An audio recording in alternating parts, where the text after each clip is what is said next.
नमः ओम नमः शिवाय ओम नमः शिवाय ओम नमः शिवाय ओम नमो भगवते वासुदेवाय ओम देवकी सुत गोविंद वासुदेव जगतपति देश में तनियम कृष्ण त्वाम अहम शरणम गतः।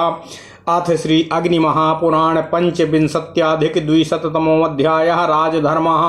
पुष्करोवाच राजपुत्रस्य रक्षा च कर्तव्या पृथ्वीक्षिता धर्मार्थ काम शास्त्राणि धनुर्वेदं च शिक्षयेत् शिल्पानि शिक्षयेच्चैनमाप्तैर्मिथ्या प्रियं वदैः शरीरक्षाभ्याजेन रक्षिणोऽस्य नियोजयेत् न चास्य संगो दातव्यः क्रुद्धलुब्धविमानितैः अशक्यं तु गुणाधानं कर्तुं तं बन्धयेत् सुखः अधिकारेषु सर्वेषु विनीतं विनियोजयेत् मृगयाम पानमक्षांश्च राज्यनाशांस्त्यजेन्नृपः दिवा स्वप्नं व्रथाष्टायां च वाक्यपारुषं विवर्जयेत् निन्दां च दण्डपारुष्यामर्थदूषणमृतसृजेत् अकाराणां समुच्छेदो दुर्गादीनां सत्क्रियाः अर्थानां दूषणं प्रोक्तं विप्रकीर्णत्वमेव च आदेशकाले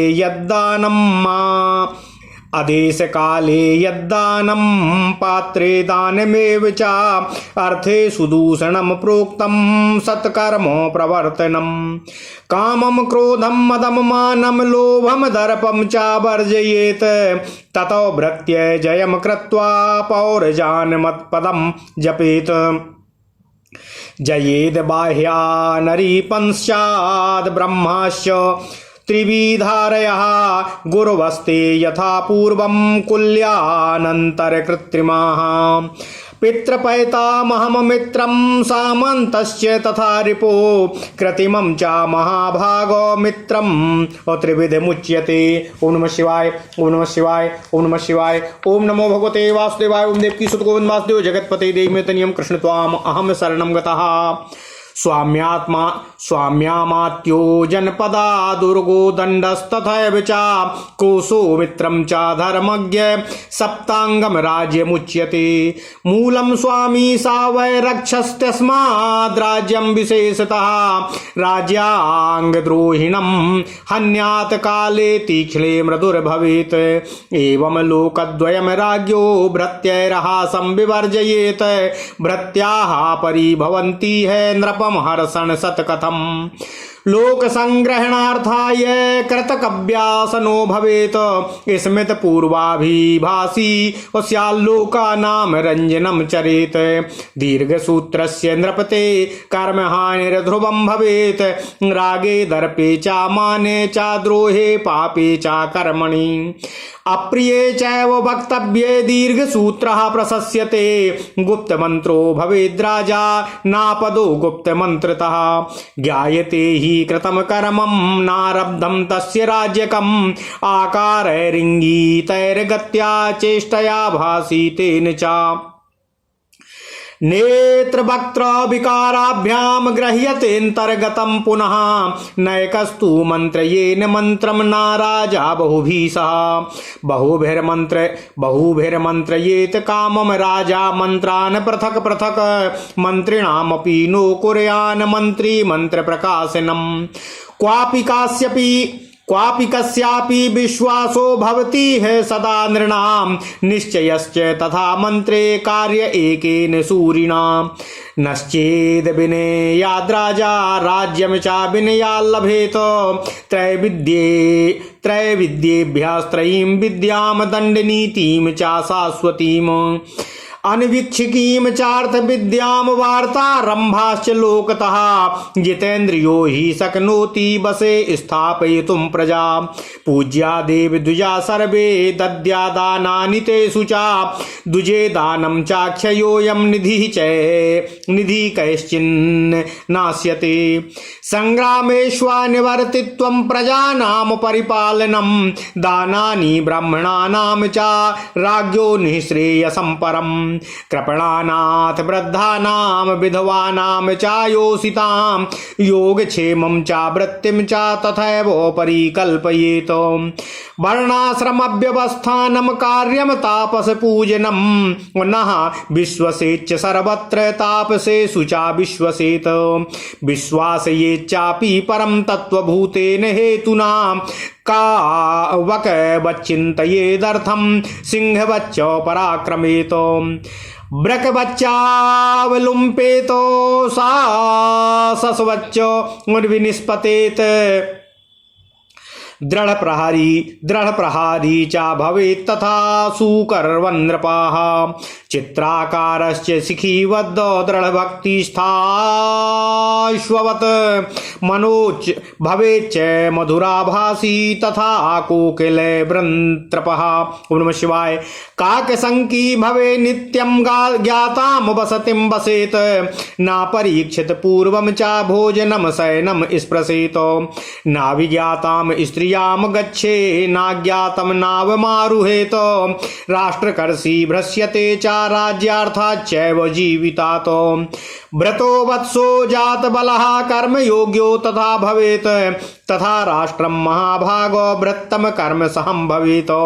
सर्वे कर्मे दमायन्तं विधाने च सर्वे कर्मे दमायन्तं विधाने दैव पौरुषे। तयोर्देवं चिन्त्यं हि पौरुषे विद्यते क्रिया। जनानुराग प्रभवा राज्ञो राज्यमही श्रियाः। ओम नमः शिवाय। ओम नमः शिवाय। ओम नमः शिवाय। ओम नमो भगवते वासुदेवाय। ओम देवकी सुत गोविंद वासुदेव जगतपते देहि में तनियम कृष्ण त्वाम अहम शरणं गतः।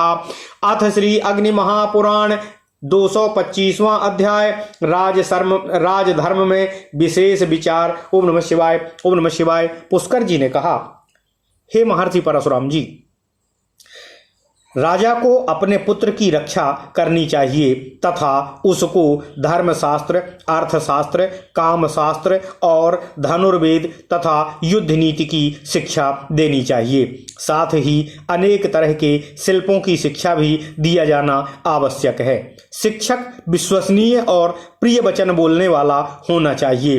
राजकुमार की शरीर रक्षा के लिए कुछ रक्षकों को नियुक्त किया जाना भी आवश्यक होता है। क्रोधी, लोभी तथा अपमानित पुरुषों के संग से उनको दूर रखना चाहिए।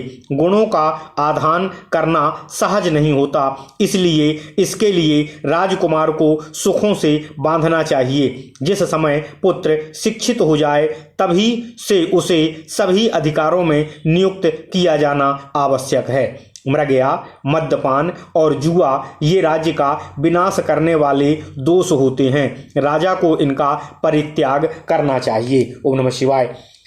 दिन का सोना, व्यर्थ में घूमना और कटु भाषण करना मनुष्य को त्याग देना चाहिए। पराई निंदा, कठोर दंड और अर्थ दूषण का भी परित्याग राजा को करना चाहिए। स्वर्ण आदि की खानों का विनाश और दुर्ग आदि की मरम्मत न कराना ये अर्थ के दूषण कहे गए हैं। धन को थोड़ा थोड़ा करके अनेकों स्थान पर रखना चाहिए। अयोग्य देश और अयोग्य काल में अपात्र को दान देना तथा दुष्ट कामों में धन लगाना, यह सब भी धन का दूषण अर्थात दुरुपयोग माना गया है। काम, क्रोध, मद, मान, लोभ और दर्प का त्याग करना चाहिए। तत्पश्चात भृत्यों के मन को जीतकर नगर और देश के लोगों को बस में रखना चाहिए। इसके बाद बाह्य शत्रुओं को जीतने का प्रयत्न करना चाहिए। बाह्य शत्रु भी 3 तरह के होते हैं। एक तो वे हैं जिनके साथ पुश्तैनी परंपरागत दुश्मनी होती है। अन्य प्रकार के शत्रु वे हैं जो अपने राज्य की सीमा पर रहने वाले सामंत हैं तथा तीसरे कृत्रिम अर्थात अपने द्वारा बनाए गए शत्रु होते हैं। इनमें पूर्व शत्रु गुरु भारी या अधिक भयानक होते हैं। हे महाभाग, ओम नमः शिवाय। हे महाभाग परशुराम जी, मित्र भी 3 तरह के बतलाए जाते हैं। बाप दादों के सामंत के मित्र, शत्रु के समान तथा कृत्रिम। हे धर्मज्ञ परशुराम जी, राजा, मंत्री, जनपद, दुर्ग, दंड, सेना, कोष और मित्र, ये राज्य के 7 प्रमुख अंग बतलाए गए हैं। राज्य की जड़ ही स्वामी अर्थात राजा है, उसलिए उसकी विशेष रूप से रक्षा की जानी चाहिए। राज्यांग के विद्रोही को मार डालना ही उचित है। राजा को समयानुसार कठोर भी होना चाहिए और कोमल भी। ऐसा करने से राजा के दोनों लोक सुधरते हैं।